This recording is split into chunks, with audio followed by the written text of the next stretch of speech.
एकच राहावी यासाठी आदरणीय मान्यवरांच्या हस्ते दीप प्रज्वलन होत आहे। सर्वांनी टाळ्यांचा गजर करून आपल्या मासाहेब जिजाऊ आणि स्वामी विवेकानंदांना भावपूर्ण आदरांजली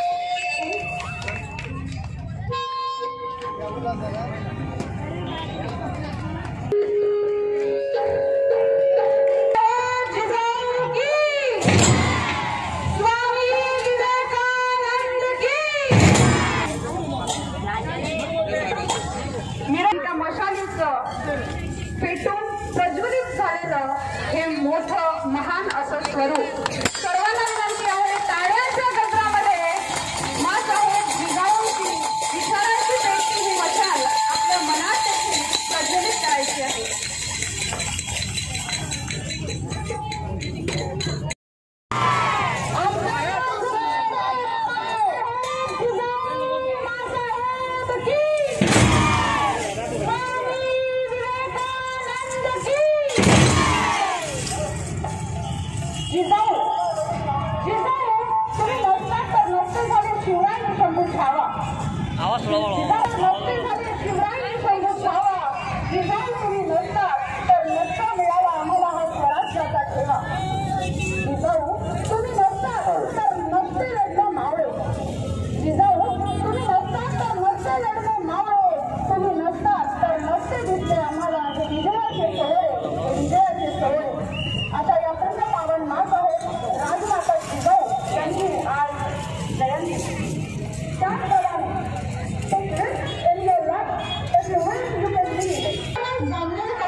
आज 12 जानेवारी राजमाता राष्ट्रमाता स्वराज्य संकल्पिका ज्यांनी स्वराज्याचं स्वप्न साक्षात प्रत्यक्षात उतरवलं अशा आज जिजाऊचा जन्मोत्सव मूळच्या त्या देऊळगाव राजाच्या जाधव परिवारातल्या आणि भोसले परिवाराच्या त्या सून अशा या राजमातेने आपला संपूर्ण महाराष्ट्रामध्ये एक चांगली शिकवण दिली आणि छत्रपती शिवाजी महाराजांसारखा एक आदर्श राजा हिंदवी स्वराज्य स्थापन करणारा राजा आपल्याला दिला आणि चांगले संस्कार परस्त्रीला मातेसमान दर्जा दिला गेला पाहिजे. शेतकऱ्यांसाठी चांगलं राजकीय सामाजिक व शैक्षणिक विकास कसा करता आला पाहिजे राज्याचा हा त्या काळामध्ये राजमातेने आपल्या छत्रपती शिवाजी महाराजांच्या रूपाने संदेश दिला. अशा राजमाता जिजाऊचा जन्मोत्सव तसेच तरुणांचे आधारस्थान चैतन्य स्थान स्फूर्तिस्थान असलेले असे अध्यात्माचे गुरु परमपूज्य स्वामी विवेकानंद यांची आज जयंती 12 जानेवारीला ह्या दोघंही जणांची जयंती हे आपल्यासाठी एक घडून आलेला योग समजावा लागेल. या जयंतीनिमित्त Poddar genius international school academic support bye Poddar आमच्या शाळेचे जे शिक्षक आहेत आणि आमच्या प्रिन्सिपल आहेत सूर्याप्रमाणे तेज असलेली आमची शाळा आणि चंद्राप्रमाणे शीतल असलेले आमचे शिक्षक आणि स्टारप्रमाणे चांदण्यांप्रमाणे चमकणारे असे आमचे विद्यार्थी या सर्व विद्यार्थ्यांनी आज हा अतिशय देखणा आणि असा चांगला उपक्रम राबवला आणि हा रॅली आज आयोजित केली. निश्चितच आम्ही जामनेरकरांसाठी आज ही एक मोठी पर्वणी होती आणि यातूनच आम्ही या जीनियस इंटरनॅशनल स्कूलच्या वतीने अतिशय चांगला संदेश देण्याचा आम्ही प्रयत्न केला जेणेकरून प्रत्येक घरामध्ये जिजाऊच्या पोटी शिवबा जन्माला यावा आणि अशा शिवबाने आपल्या परिवाराचं पालन पोषण तसेच राजकीय सामाजिक आणि शैक्षणिक असा विकास करावा असा संकल्प या विद्यार्थ्याने करावा आणि चांगली चेतना आणि स्फूर्ती आपल्या समाजाला द्यावी प्रेरणा द्यावी. तसेच पर्यावरणाचे पालन पोषण कसे करावे पाणी वाचवा पाणी जिरवा अशी संकल्पना या विद्यार्थ्यांनी या रॅलीच्या माध्यमातून दिली. त्याचप्रमाणे आम्ही प्रत्येक वर्षी गणेश उत्सव साजरा करतो. आम्ही पर्यावरणपूरक गणेश उत्सव साजरा करत असतो. तुरटीचा गणेश आम्ही स्थापन करत असतो जेणेकरून तुरटीचा गणेश आपल्या नदीमध्ये विसर्जित केल्यानंतर त्यापासून काही हानी होणार नाही आणि पाण्याची स्वच्छता आणि शुद्धता राहील असाही संदेश आम्ही या जीनियस इंटरनॅशनल स्कूलच्या वतीने आम्ही देत असतो. या स्वामी विवेकानंद जयंतीच्या तसेच स्वराज्य संकल्पिका राजमाता राष्ट्रमाता जिजाऊ जन्मोत्सवाच्या आम्ही जीनियस इंटरनॅशनल स्कूलच्या वतीने आम्ही संपूर्ण तालुकावासियांना हार्दिक शुभेच्छा देतो. थांबतो. जय हिंद जय महाराष्ट्र.